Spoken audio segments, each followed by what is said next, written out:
بسم اللہ الرحمن الرحیم۔ السلام علیکم۔ اصحاب کہف کا واقعہ۔ ناظرین، آج ہم آپ کو اصحاب کہف کا قرآنی قصہ سناتے ہیں۔ یہ ایک سچا قرآنی قصہ ہے۔ اس کا آغاز کچھ یوں ہوتا ہے کہ حضرت عیسیٰ علیہ السلام کے آسمان پر اٹھائے جانے کے بعد بہت سے لوگ گمراہ ہو گئے۔ دنیا میں پھر بت پرستی کا دورہ شروع ہو گیا۔ جو نیک اور متقی لوگ تھے وہ یہ حالات دیکھ کر خون کے آنسو روتے تھے۔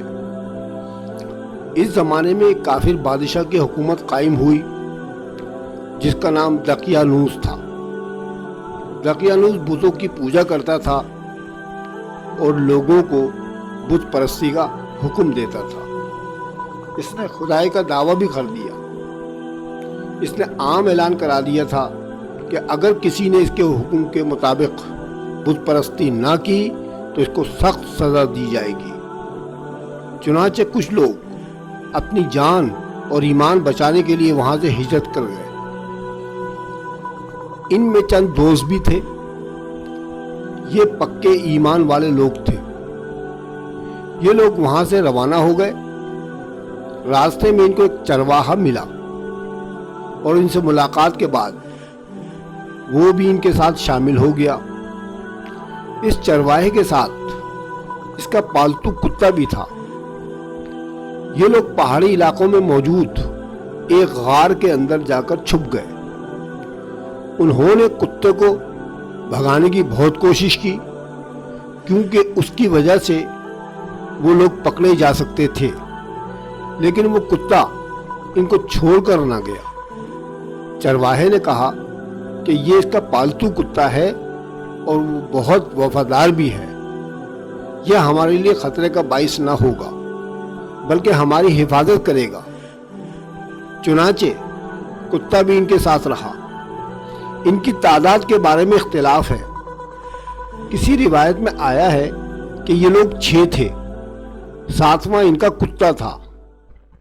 دوسری روایت میں آیا ہے کہ یہ لوگ 7 تھے اور 8واں ان کا کتا تھا۔ واللہ اعلم۔ یہ لوگ غار میں تھوڑی دیر بات چیت کرنے کے بعد سو گئے اور تقریباً 309 سال تک سوتے رہے۔ دقیانوس کو جب ان لوگوں کے فرار کا پتہ چلا تو اس نے ان کی تلاش میں لوگوں کو بھیجا۔ کچھ لوگ غار کے دروازے پر بھی آئے، لیکن غار کے منہ پر خطرناک کتے کو دیکھ کر ڈر و خوف کی وجہ سے وہاں سے چلے گئے۔ جس غار میں یہ لوگ موجود تھے اس کی پوزیشن اس طرح تھی کہ دن کے سارے اوقات میں سورج کی روشنی اس میں آتی رہتی تھی۔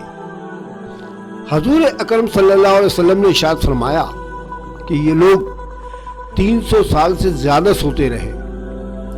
فرشتے ان کو کروٹیں بدلواتے تھے۔ اس دوران سال گزرتے رہے۔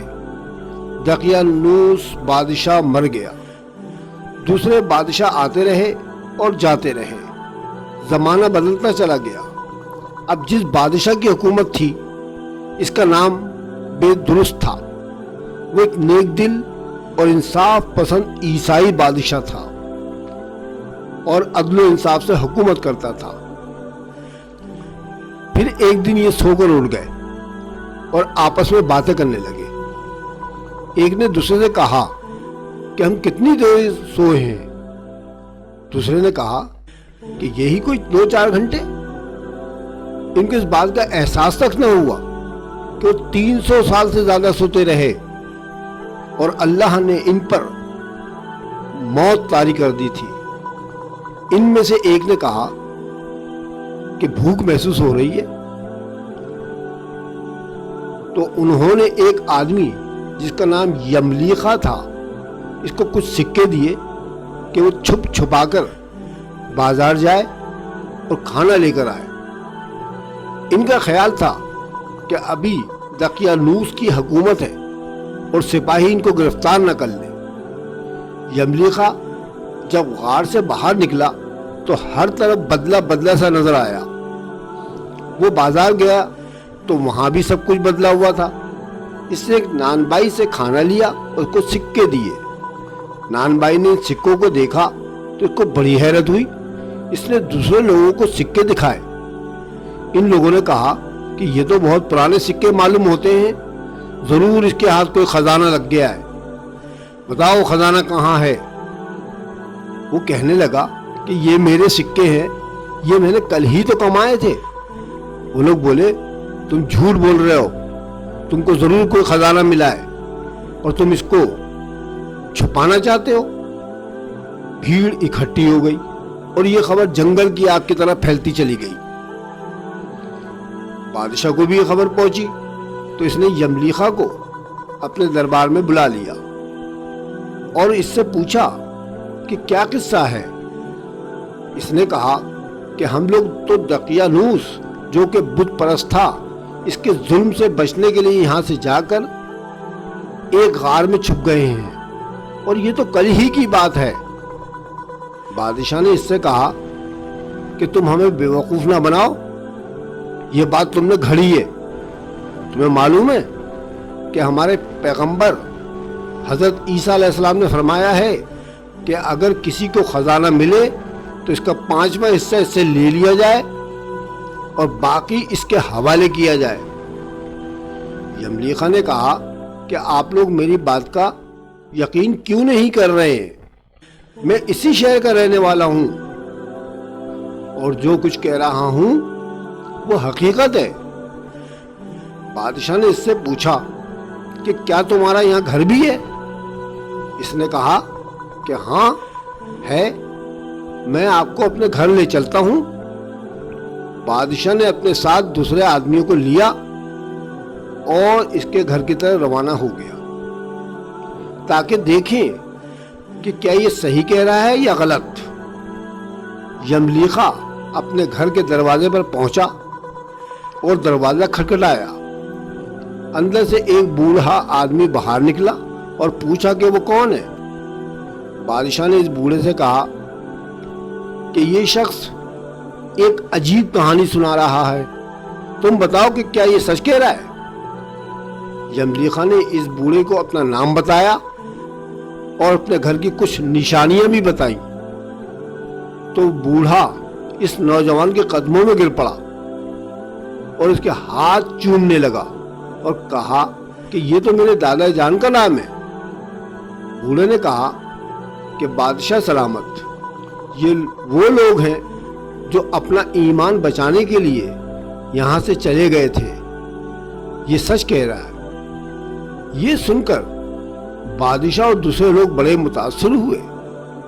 پھر یہ طے پایا کہ غار میں چل کر دوسرے جوانوں کا بھی دیدار کیا جائے۔ چنانچہ یہ سب لوگ غار کی طرف چل پڑے۔ یملیخا نے تمام لوگوں سے کہا کہ آپ لوگ یہاں ٹھہرے، میں اپنے دوستوں کو بھی بتا دوں، کیونکہ ان کو معلوم نہیں ہے کہ وہ لوگ کتنی دیر سوئے ہیں۔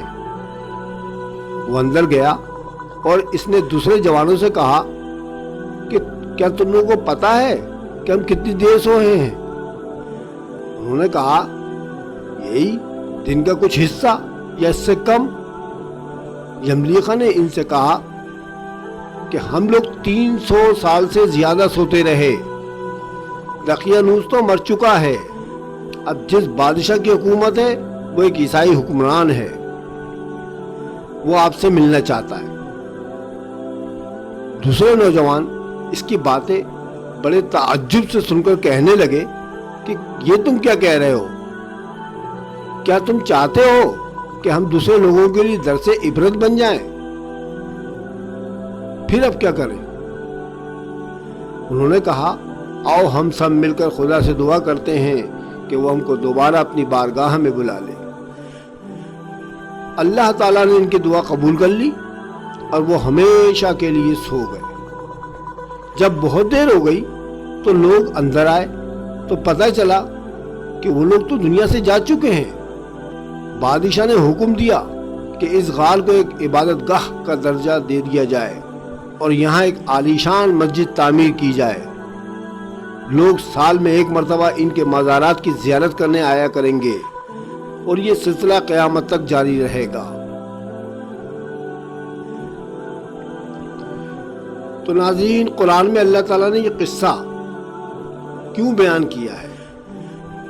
تو اس کی وجہ یہ ہے کہ اس کے ذریعے اللہ تعالیٰ ان لوگوں کو جو بعث بعد الموت کے منکر ہیں ان کو بتایا جا رہا ہے کہ قیامت کے دن مردوں کو کس طرح زندہ کرے گا۔ اللہ تعالیٰ ہر چیز پر قادر ہے۔ اللہ تعالیٰ نے جب پہلی مرتبہ تخلیق کیا ہے تو دوسری مرتبہ تخلیق کرنا اس کے لیے تو بڑا آسان ہے۔ اللہ تعالیٰ ہم سب کو عقل سلیم عطا فرمائے اور ہمیں اللہ تعالیٰ کا فرما بردار بندہ بنائے۔ آمین ثم آمین۔ اللہ تعالیٰ آپ کا حامی و ناصر ہو۔ خدا حافظ۔